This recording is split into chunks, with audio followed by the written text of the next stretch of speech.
Hi hello ನಮಸ್ಕಾರ, welcome back to ಪುತ್ತು ಚೋರು channel. ಎಲ್ಲರೂ ಹೇಗಿದ್ರು? ಸೂಪರ್ ಆಗಿದ್ದಾರೆ ಅನ್ಕೊಂತೀನಿ. ಇನ್ನೊಂದು ವಿಡಿಯೋಗೆ ಸ್ವಾಗತ. ವಿಡಿಯೋನ ಸ್ಟಾರ್ಟ್ ಮಾಡೋಣ. ಅದಕ್ಕಿಂತ ಮುಂಚೆ ನೀವೇನಾದರೂ ನಮ್ಮ ಚಾನಲ್ಗೆ ಹೊಸಬರಾಗಿದ್ದರೆ ದಯವಿಟ್ಟು ಸಬ್ಸ್ಕ್ರೈಬ್ ಮಾಡಿ, ಲೈಕ್ ಮಾಡಿ, ಶೇರ್ ಮಾಡಿ, ಹಾಗೆ ಸಪೋರ್ಟ್ ಮಾಡಿ ಅಂತ ಕೇಳ್ಕೊಂತ ಬನ್ನಿ ವಿಡಿಯೋನ ಸ್ಟಾರ್ಟ್ ಮಾಡೋಣ. ಸೊ ಭಾರತದವರು ಬಾರ್ಡರ್ ಗವಾಸ್ಕರ್ ಸೀರೀಸ್ ಏನು ನಡೀತಾ ಇತ್ತು ಆಸ್ಟ್ರೇಲಿಯಾದಲ್ಲಿ, ಅದನ್ನು ಸೋತಿದ್ದಾರೆ. ಸೊ ನಾನು ಡೇ 1 ಡೇ 2 ಎಂಡ್ ಆದಾಗ ಅಂದ್ಕೊಂಡಿದ್ದು ಏನಾದರೂ ಒಂದು ಟ್ವಿಸ್ಟ್ ಇರುತ್ತೆ ಅಂದ್ಬಿಟ್ಟು. ಯಾಕಂತ ಹೇಳಿದ್ರೆ ನಮ್ಮ ಲಾಸ್ಟ್ ವಿಡಿಯೋದಲ್ಲಿ ನೀವು ನೋಡ್ದಂಗೆ ಡೇ 2ನಲ್ಲಿ ನಾವು ಸ್ಕೋರ್ ಮಾಡಿದ್ದು ಜಸ್ಟ್ 140 ಚೇಂಜ್ ಅಷ್ಟೇ ಆಗಿತ್ತು. ನಾನು ಹೇಳ್ತಿದ್ದೆ ಸ್ವಲ್ಪ ಇಲ್ಲಿಂದ ಒಂದು 100 ರನ್ ಪಾರ್ಟ್ನರ್ಶಿಪ್ ಮಾಡಿದ್ರೆ ಆಸ್ಟ್ರೇಲಿಯಾದವ್ರನ್ನ ನಾವು ಕಟ್ ಹಾಕ್ಬಹುದು, ಜಸ್ಪ್ರೀತ್ ಬುಮ್ರಾ ಇಲ್ದೇನೆ ಅಂತ ಹೇಳಿದ್ದೆ ನಾನು.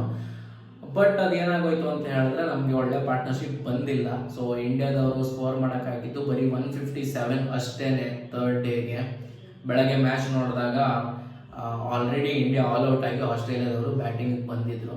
ಸೊ ಅಲ್ಲಿ ನಿಂತಹ ನಮ್ಮ ರವೀಂದ್ರ ಜಡೇಜಾ ಆಗಲಿ, ವಾಷಿಂಗ್ಟನ್ ಸುಂದರ್ ಆಗಲಿ ಅವ್ರ ಕಡೆಯಿಂದ ಪಾರ್ಟ್ನರ್ಶಿಪ್ ಬಂದಿಲ್ಲ. ಆವಾಗಲೇ ಅಂದ್ಕೊಂಡೆ ನಾನು 162 ಅಲ್ವಾ, 157 ಇವರು ಹೊಡೆದಿದ್ದು, 157 ನಮ್ಮದು +4 ರನ್ಸ್ ಲೀಡ್ ಇತ್ತಲ್ವ, ಅದನ್ನ ಸೇರಿಸಿದ್ರೆ 162 ಟಾರ್ಗೆಟ್ ಆಗಿದ್ರು. ಸೊ 162 ಟಾರ್ಗೆಟ್ನ ಆರಾಮಾಗಿನೇ ಚೇಸ್ ಮಾಡ್ತಾರೆ. ಬಟ್ ಇವರು ಒಂದು 4 ವಿಕೆಟ್ ತೆಗೆದ್ರೂ ಕೂಡ ಯಾರೋ ಒಬ್ಬರು ನಿಂತ್ಕೊಂಡು ಆಡ್ತಾರೆ ಅಂತ ನನಗೆ ಗೊತ್ತಿತ್ತು. ಸೊ ಆಸ್ ಎಕ್ಸ್ಪೆಕ್ಟೆಡ್ ಹಾಗೇನೆ ಆಯಿತು. ಬಟ್ ಆಸ್ಟ್ರೇಲಿಯಾ ಪರವಾಗಿ ನಮ್ಮ 157ಗೆ ನಾವು ಆಲ್ಔಟ್ ಆಗಿ ಅದ್ರಲ್ಲಿ ಚೆನ್ನಾಗಿ ಬೌಲಿಂಗ್ ಮಾಡಿದ್ದು ಆಸ್ಟ್ರೇಲಿಯಾ ಪರವಾಗಿ ಅಂತ ಹೇಳಿದ್ರೆ ನಮ್ಮ ಕಮಿನ್ಸ್ ಮತ್ತು ಬಾಲೆಂಡ್ ಸೂಪರ್ ಆಗಿ 6 ವಿಕೆಟ್ ತಗೊಂಡ್ರು. ಸೂಪರ್ ಬೌಲಿಂಗ್ ಅಂತ ಹೇಳ್ಬೋದು. ಮತ್ತು ಐ ಲೈಕ್ ದಟ್ ಗೈ ಬಾಲೆಂಡ್ನ. ಯಾಕಂತ ಹೇಳಿದ್ರೆ ಯಾವುದೇ ರೀತಿ ಸೆಲೆಬ್ರೇಷನಲ್ಲಿ ಅಗ್ರೆಸಿವ್ನೆಸ್ ಇಲ್ಲ. ನಾರ್ಮಲ್ ಆಗಿ ಇವಾಗ ಬುಮ್ರಾ ಎಲ್ಲ ವಿಕೆಟ್ ತಗೊಂಡಾಗ ಮುಂಚೆ ಎಲ್ಲ ಹೆಂಗೆ ಮಾಡ್ತಿದ್ರಲ್ಲ ಅದೇ ಥರನೇ ವಿಕೆಟ್ ತಗೊತಾರೆ ಹೋಗ್ತಾರೆ ಆ ಥರ ಅಂತ ಹೇಳಿದ್ರೆ ಸ್ಲೆಡ್ಜ್ ಮಾಡೋದು ಆ ಥರದ್ದು ಏನಿಲ್ಲ. 6 ವಿಕೆಟ್ಸ್ನು ತಗೊಂಡ್ರು. ಕಮಿನ್ಸ್ 3 ವಿಕೆಟ್ನು ತಗೊಂಡ್ರು. ಸೊ ಚೆನ್ನಾಗಿ ಬೌಲಿಂಗ್ ಮಾಡಿದ್ದು ಆಸ್ಟ್ರೇಲಿಯಾ. 157ಗೆ ಆಲ್ಔಟ್ ಆದರು. ಅದಾದಮೇಲೆ ಬ್ಯಾಟಿಂಗ್ ಬಂದಂಥ ಆಸ್ಟ್ರೇಲಿಯಾನ ಟಾರ್ಚರ್ ಮಾಡಿದ್ರು ಇಂಡಿಯಾದವರು. ಅಂದರೆ ನಿಮಗೆ ಸ್ಲೆಜಿಂಗ್ ಆಗಿರಲಿ, ವಿಕೆಟ್ ತಗೊಳ್ಳೋದ್ರಾಗಿ 4 ವಿಕೆಟ್ ತೆಗೆದ್ರು. ಇನ್ನು ಸ್ಮಿತ್ ಕೂಡ 9,999 ರನ್ಗೆ ಔಟ್ ಆಗಿದ್ದವರು. ಆ್ಯಕ್ಚುಲಿ 1 ರನ್ ಬೇಕಿತ್ತು ಅವರು 10,000 ಕಂಪ್ಲೀಟ್ ಆಗೋಕ್ಕೆ ಟೆಸ್ಟ್ ಕರಿಯರಲ್ಲಿ. ಸೊ ಅದನ್ನು ಕೊಟ್ಟಿಲ್ಲ ಭಾರತದವರು. ಸೊ 4 ವಿಕೆಟ್ ಹೋದಾಗ ಆಲ್ಮೋಸ್ಟ್ ಆಸ್ಟ್ರೇಲಿಯಾದವ್ರದ್ದು ಸ್ಕೋರು ಅರೌಂಡ್ 70 ಹತ್ರ ಇದ್ರು. ಸೊ ಅಲ್ಲಿಂದ ಇನ್ನೊಂದು 70 ಹೊಡಿಬೇಕಿತ್ತು. ಟ್ರೈ ಮಾಡ್ತಾರೇನೋ ಅಂದ್ಕೊಂಡೆ, ಬಟ್ ಆಗಿಲ್ಲ. ಎನಿವೇಸ್ ಅಲ್ಲಿ ಹೆಡ್ ಮತ್ತು ವೆಬ್ಸ್ಟರ್ ನಿಂತ್ಕೊಂಡು ಮ್ಯಾಚ್ನ ವಿನ್ ಮಾಡಿಸಿದ್ರು. ಸೊ ಒಳ್ಳೆ ಫೈಟ್ ಅಂತೂ ಕೊಟ್ಟರು, ಏನು ಮಾಡೋಕ್ಕಾಗಲ್ಲ. Border Gavaskar trophy after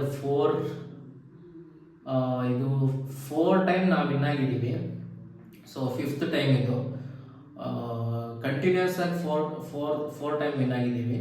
so 5th time ನಾವು ಸೋಲ್ತಾ ಇರೋದು. ಸೊ ನೀವು ನೋಡೋಕೆ ಹೋದರೆ 2 ಹೇಳ್ತಿರೋದು ನಾನು, ಬರೀ ಆಸ್ಟ್ರೇಲಿಯಾದಲ್ಲಿ ಆಗಿರೋದಲ್ಲ, ಆಸ್ಟ್ರೇಲಿಯಾ ಇಂಡಿಯಾದಲ್ಲಿ ಆಗಿರೋ ಮ್ಯಾಚ್ನ ಬಾರ್ಡರ್ ಗವಾಸ್ಕರ್ ಟ್ರೋಫಿನ ಸೇರಿಸಿ ಹೇಳ್ತಿರೋದು. ಸೊ ಬ್ಯಾಕ್ ಮಾಡಬೇಕಿತ್ತು ಟ್ರೋಫಿನ, ಆಗಿಲ್ಲ. ಎನಿವೇಸ್ ಸೋಲು ಅನ್ನೋದು ಒಂದು ಗೆಲುವಿನ ಫ್ರೆಂಡ್ ಇದ್ದಂಗೆ. ಸೊ ಜೊತೆಲೇ ಇರುತ್ತೆ. ಒಂದ್ಸಲ ಸೋಲ್ತೀವಿ, ಒಂದ್ಸಲ ಗೆಲ್ತೀವಿ. ಇದು ಲೈಫಲ್ಲೂ ಕಾಮನ್ನು, ಕ್ರಿಕೆಟಲ್ಲೂ ಕಾಮನ್. ಸೊ ಇದಿಷ್ಟಾಗಿತ್ತು ನಮ್ಮ ಬಾರ್ಡರ್ ಗವಾಸ್ಕರ್ ಟ್ರೋಫಿದು ಅಪ್ಡೇಟು. ಇಂಡಿಯಾ ಮ್ಯಾಚ್ನ ಸೋತಿದ್ದಾರೆ, ಸೀರೀಸ್ನ ಸೋತಿದ್ದಾರೆ. ಒಳ್ಳೆ ಖುಷಿ ವಿಷಯ ಅಂತ ಹೇಳಿದ್ರೆ ನಮ್ಮ ಬುಮ್ರಾಗೆ ಮ್ಯಾನ್ ಆಫ್ ದ ಸೀರೀಸ್ ಸಿಕ್ಕಿದೆ. Because he has taken around 32+ wickets. So ಅಲ್ವಾ, ಸೊ ಒಳ್ಳೆ ವಿಷಯ. ಇನ್ನೊಂದು ಬುಮ್ರಾ ಸದ್ಯಕ್ಕೆ ಇಂಜೂರ್ಡು, ಏನೋ ಬ್ಯಾಕಲ್ಲಿ ಏನೋ ಪ್ರಾಬ್ಲಮ್ ಆಗಿ ಸ್ಕ್ಯಾನಿಂಗ್ ಎಲ್ಲ ಮಾಡಿಸ್ಕೊಂಬಂದೇನೋ ರಿಪೋರ್ಟ್ ಬರುತ್ತೆ. ಅವ್ರಿಗೇನೋ ಆಗದೆ ಇರಲಿ, ಲೈಕ್ ಈ ಶುಡ್ ಪ್ಲೇ ಲಾಂಗರ್ ಅಲ್ವಾ.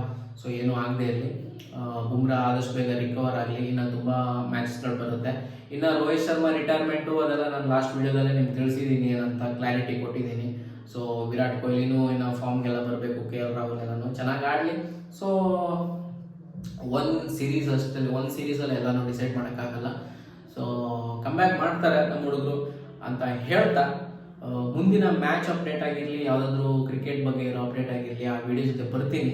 ಸೊ ಸಿಗೋಣ, ಅಲ್ಲಿ ತನಕ ಬಾಯ್ ಬಾಯ್.